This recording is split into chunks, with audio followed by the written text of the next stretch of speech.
उमेश सहगल जी, former chief secretary, हमारे साथ दिल्ली सरकार के जुड़े हुए हैं। उमेश जी, सीधे आपके पास आते हुए, ठीक है, तो मैं नहीं फंसते हुए, जो सच है वही सामने आना चाहिए। ठीक है, अब जरा सवाल सुन लीजिए, धैर्य से दोनों लोग सवाल सुन लीजिए। उमेश सहगल जी, मेरा आपसे सवाल है, ये मनोनीत पार्षदों को लेकर जिस तरह का बवाल आज हमने इस सदन के भीतर देखा जहां पर मेयर का चुनाव होना था, इस पर आपकी मैं टिप्पणी चाहूंगी। नियम क्या कहता है, 10 मनोनीत पार्षदों को लेकर नियम क्या है, और वो वोटिंग में क्या हिस्सा ले सकते हैं, नहीं ले सकते हैं, उनके लिए क्या नियम है, इसके बारे में जरा विस्तार से बताएं आप। देखिए, जहां तक कानून का सवाल है, उसमें जो पहली मीटिंग होती है जिसमें अभी तक मेयर इलेक्ट नहीं हुए होते, तो उसमें एक एलजी पहले नॉमिनेट कर देते हैं, वो प्रिजाइडिंग ऑफिसर बनता है। वो प्रिजाइडिंग ऑफिसर बन के और एक दूसरे बंदे को मनोनीत जो एलजी ने किया हुआ है वो प्रिजाइड करता है। ठीक है।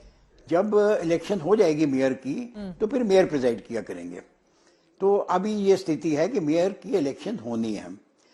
अब जो प्रिजाइडिंग ऑफिसर है या जो स्पीकर है, समझ लीजिए लोकसभा में, वो गलत डिसीजन ले, ठीक डिसीजन ले, उसकी डिसीजन फॉलो करनी पड़ती है और वो बाद में चैलेंज हो सकती है। अब नया कानून, नया एमसीडी एक्ट आया हुआ है जी। जो पुराने एमसीडी एक्ट में 3 एमसीडी थे, अब एक ही है। बिल्कुल। अब उस पुराने कानून को आप नए स्थिति में लागू नहीं कर सकते। अब जब नया कानून आया हुआ है तो नई स्थिति को लागू करना पड़ेगा। ये करेक्ट है कि उसमें कुछ नहीं लिखा हुआ कि ये जो नवोनीत हैं ये मेयर की इलेक्शन के लिए वोट कर सकती हैं कि नहीं। और ये भी ठीक है कि आज तक जितनी इलेक्शन हुई है मेयर की, उसमें ये मनोनीत एमपी वोट नहीं करते रहे।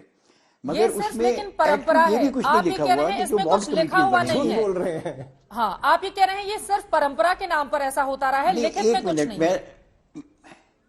अच्छा, केवल सौरभ भारद्वाज जी सच बोल रहे हैं, मैं पूरा कर दूं इसको। जी जी जी। तो ये मैं अपनी बात पूरी कर दूं जी सर, प्लीज। तो आप मेरी बात सुन लीजिए, फिर मैं आगे नहीं बोलूंगा। मैं ये कह रहा हूं कि वहां ये भी नहीं लिखा हुआ कि जो मनोनीत ऑर्डरमैन हैं, जो मनोनीत काउंसलर हैं, वो वार्ड कमिटीज के लिए भी वोट कर सकते हैं, chairman of the ward committees के लिए भी वोट कर सकते हैं। वहां ये भी नहीं लिखा हुआ। एक हाई कोर्ट की डिसीजन आई थी कि वो कर सकते हैं वार्ड कमिटीज वगैरह के लिए। जहां तक मेयर की इलेक्शन का सवाल है, ऐसी कोई हाई कोर्ट की डिसीजन नहीं है। तो इसलिए एक सिस्टम चल रहा है। अब ये कहना कि जो प्रिजाइडिंग ऑफिसर है वो ये भी नहीं डिसाइड कर सकता कि किसको पहले वोट लेनी चाहिए, किसको बाद में लेनी चाहिए, ये गलत है बिल्कुल।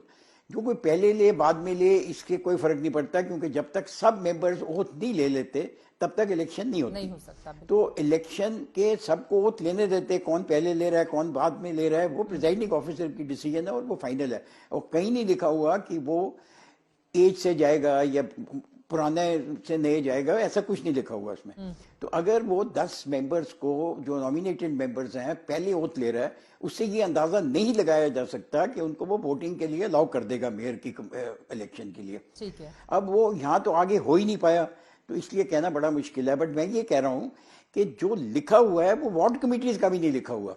वार्ड कमिटीज में हाई कोर्ट की डिसीजन से इलेक्शन हो रही है।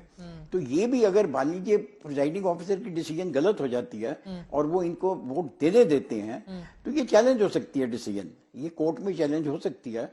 मगर उस समय हंगामा करना या एक जबरदस्ती सारी प्रोसीडिंग रोक देना अच्छा नहीं लगता।